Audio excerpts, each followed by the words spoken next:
Apricot here. I went out shopping today and I found a few things that I'm excited. I'm going to make a pasta dish tonight because of course I love pasta the best. So I'm going to look around. I'm going to see what I want to put in this dish, but I know I want to use dandelions. Now, growing up, my mother always made dandelions, and you can see there's a lot of things in here have to be taken out. I just wanted to show you this before I cleaned it. You know, you want to take out anything that looks bad. And the way my mother always did it was she just sauteed it with a lot of garlic and extra virgin olive oil. But the thing about the dandelions is they're bitter. They're very bitter. So if you don't like bitter, don't use them. But you take them and you can blanch them real fast, and that'll get rid of some of the bitter for you. Now, when I was a kid, I gotta admit, once again, this was something else I didn't like, and they're weeds. That's all they are. Dandelions are flowers, but most people consider them a weed. And my mother used to take us, we used to go like down the lakes, and everybody in South Philly knows where down the lakes is. And she'd say, Marianne, pick the dandelions. And me and my niece Lisa would be picking all the dandelions, putting them in bags and taking them home, and then she'd cook them. So I wanted to show you that every part of the dandelion is edible. But, you know, like any vegetable, you don't want the rotten pieces. You want to take them out. And I'm going to take this. I don't care. I always like to cut the tips off of everything. I don't care if they're edible or what. I always feel like they've just been laying, so I want to take them. So I'm going to take them, put them in water, and really wash them. Now, they have a lot of dirt in it. If you're going to saute them whole, you can keep them, you know, like this and saute them in a big pan. But I'm going to chop them up. So I'm going to cut them in half. And I'm going to blanch them. And then I'm going to chop them. So I'm going to wash these real good, then I'm going to blanch them, and then we'll come back and we're going to make the dish. This is just one dip that I put in, and I only put in half, and you can see dirt coming off of it. So wash it. You're going to have to wash these at least 3-4 times. If you're going to just saute them, you're not making a pasta dish or something, put them in your salad spinner, spin them, cut them in half. Oh, you'll like them. They are bitter, but blanch them. So we'll be back. They're in the water for like 2 minutes, and I put them in here. You can see the red changes, but it's no big deal. We're getting the bitter out. I'm cooking some bacon, and I'm going to cut up some garlic and some tomatoes. I don't really know yet what I'm going to put in this, but we'll see where it goes. So I crisp up a 1/4 pound of bacon, cut it small.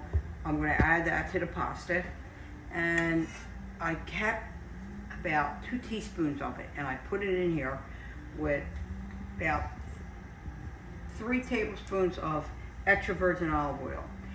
This way we can carry some of the bacon flavor into the pasta. And I didn't want to mix the bacon in, okay? I'm going to put, I got 4 cloves of garlic. I'm going to start to get a color on that.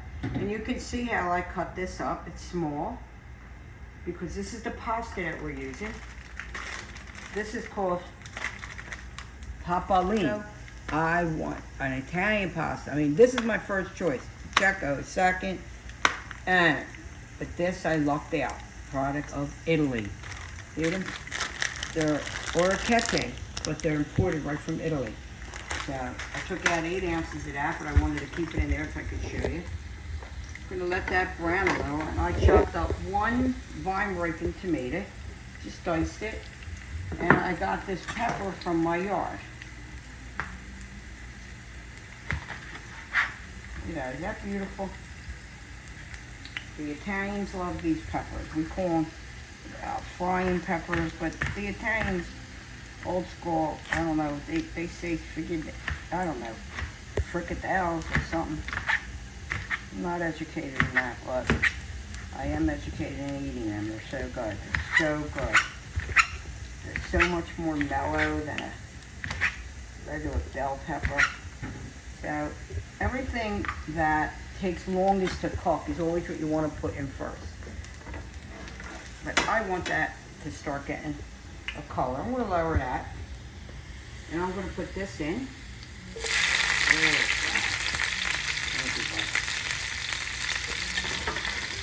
I'm going to put the tomato in.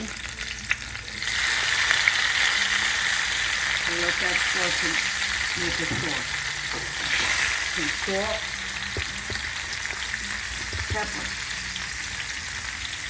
Let that cook a little bit while I decide what herbs I'm going to use. I'm going to put some fresh basil from my yard. I love having a garden out there.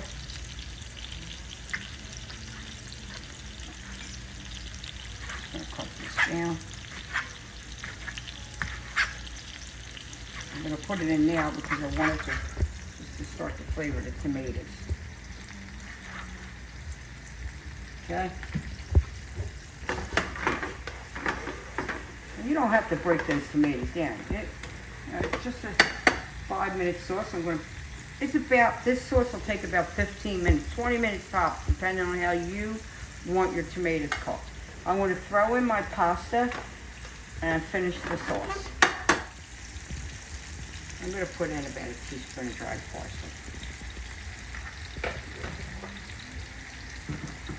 You could put butter in here if you wanted to, but I don't want to. I'm going to just add some water. I got a half a cup of cannellini beans that are rinsed. You could put more. Now we're going to put in our greens. If you want to get that flavor. Okay. Get rid of this.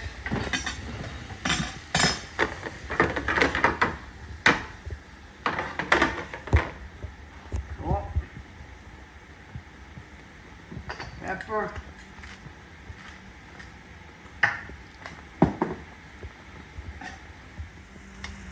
So I emptied the pasta and I'm going to pour it in here. I added about 3/4 cup of water, pasta water. And we're going to turn this. And we're going to see if we need more. Maria, hand me that bacon, please. I'm going to throw the bacon in now. So we get a little bit of flavor of it, but we're still going to get some crunch. That's how Maria wanted it. That's how I did it tonight. It's like bacon breadcrumbs. I really don't think we need any more sauce in here. I think it's the kind of pasta that the sauce should stick to it. But I kept a little bit here in case we decided. You think, Maria, you want sauce here or you like that? It looks good. So, give it one more toss. Like I said, you could put butter in it right now. What I would do is put a little cheese too, after you turn the gas off. But I don't feel like cheese tonight. I'm going to turn this off and I'm going to plate it. We're ready to plate. How nice that looks. Oh.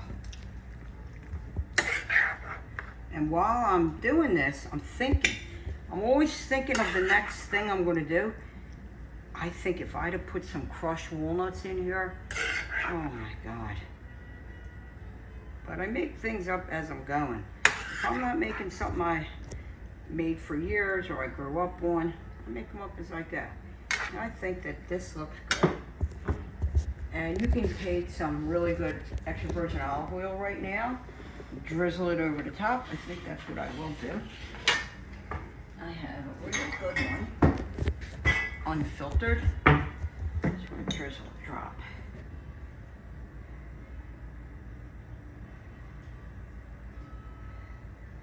Remember, it's what you like. If you say, oh, I ain't putting no more oil, don't put no more oil. This is the dish. I forgot to tell you that these are organic red dandelions. I grew up with the green ones. And there was no such thing as organic when I was a kid because they didn't use all the chemicals that they use today. So practically everything was organic. But they weren't red. They were green. So I hope you like this dish. It's basically an orchetti pasta with dandelion greens, white beans, and Italian frying pepper. If you like the video, please share it. If you make it, please send me photos. Stay safe and cheers.